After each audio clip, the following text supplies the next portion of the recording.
I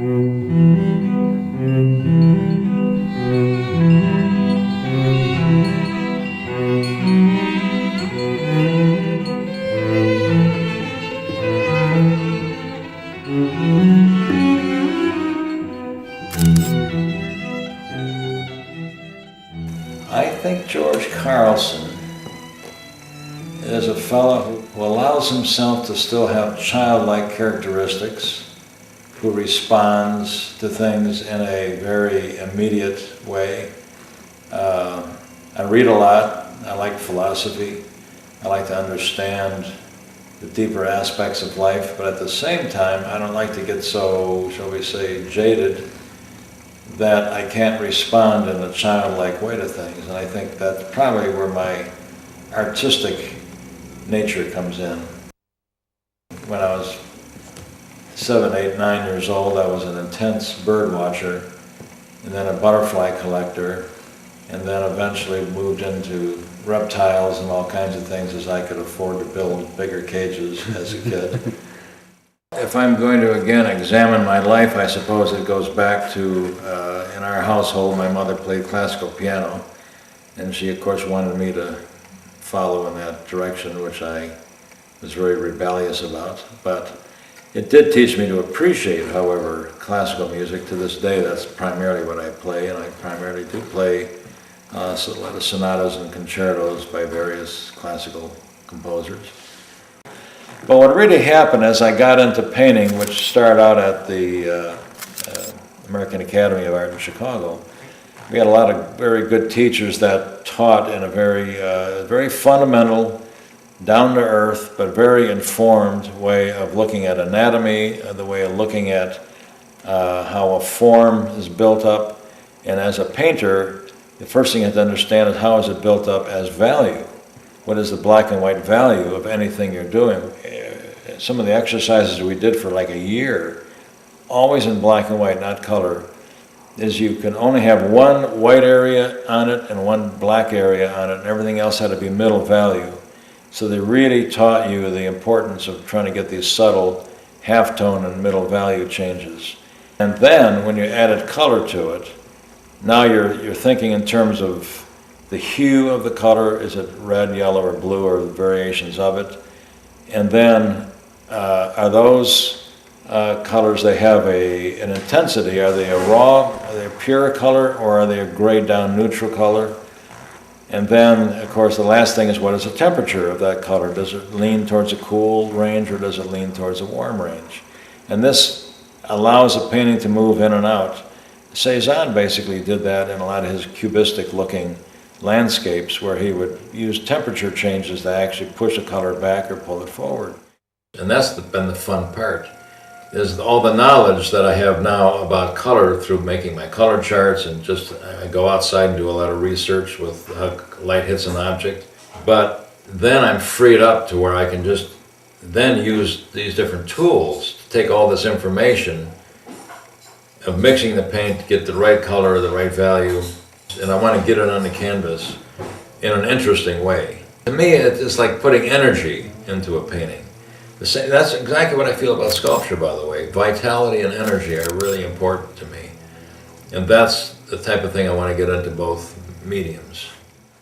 Being the observer I was as a child, one thing I learned as an observer is sometimes instead of being overactive, is to be slightly underactive and do a lot of looking.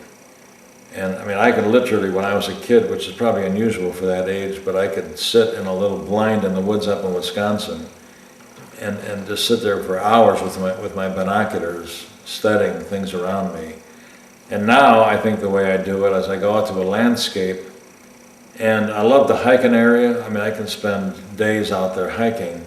But while I'm hiking, I'm not hiking just for like exercise. I'm hiking to get that energy that comes up through your soles of your boots right into your being, right? I can just feel the solidness or the ancientness of that landscape, sometimes the sacredness of the landscape. Why I enjoy living in this part of Idaho is it fulfills probably interests I've had since I was 7, 8 years old, and that's just to be around nature. That's not been fooled with too much. Just recently I had a utility company drop off an old used telephone pole so I could turn it into an osprey nest. And in fact, I'm a little bit of a fanatic that way, so I set it up where I can see it from my bedroom window, which is about 300 feet from the house. I think all of these things are important. I take my morning walk. This is 55 acres, so I have a trail that cuts through the whole property up and down some pretty steep hills, and that's my morning constitution, to feel grounded, to feel part of the earth. I always see something of interest in the woods. It could either be just flushing some grouse out, or many times I've come across elk that all of a sudden get startled by, because I walk fairly quietly in there. Occasionally I'll shake up a bear, and they of course shake me up a little bit in the process, but we've had a nice understanding. They go one way and I go the other. Not that I ever forgot about paintings. I did a lot of pastels and always some type of flat work all through my career, but I was predominantly a sculptor and did everything from smaller pieces all the way up to monuments, some of them 12 feet high, one of them 20 feet high. I see two things when I see it in nature's patterns and rhythms. Yeah, I don't consciously look for these things, they just present themselves, but I think the thing about being an artist is to be able to respond at that split second, that something about it is engaging to the eye or to the mind.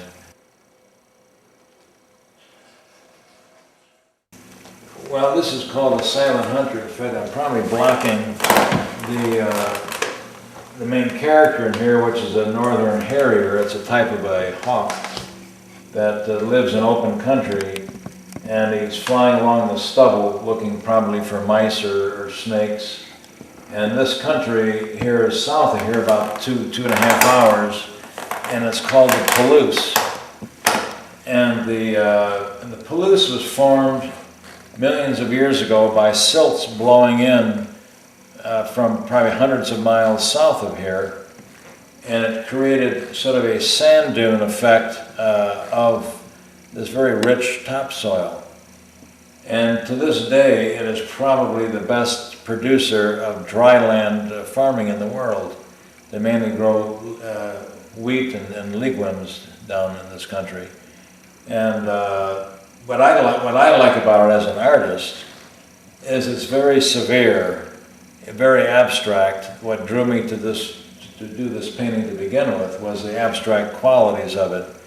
The rancher who drove me out around his property all day, Frank Garrett, he was pointing out that they were just tilling the fields in the background where they were tilling under the stubble, and they just started to till this area, so you have this concentrated black spot against all this sea of almost like a lion hide in color, very kind of a dullish yellow. And you have all the trails and everything that the tractor would make with this different type of discs and so forth, scratching into the earth. And I don't know, when I looked at it, I just saw a beautiful complexity of rhythms, almost musical to a certain degree. And the whole day we spent out there, I took all kinds of photographs. I also take my color notes out there, and actually the color charts that I've made from the colors that I use in my palette, my oil palette. And then I make notations, so when I get back to the studio, I can review this and get an understanding of which way I want to go with the color and the vibrations, as well as the intensity of color.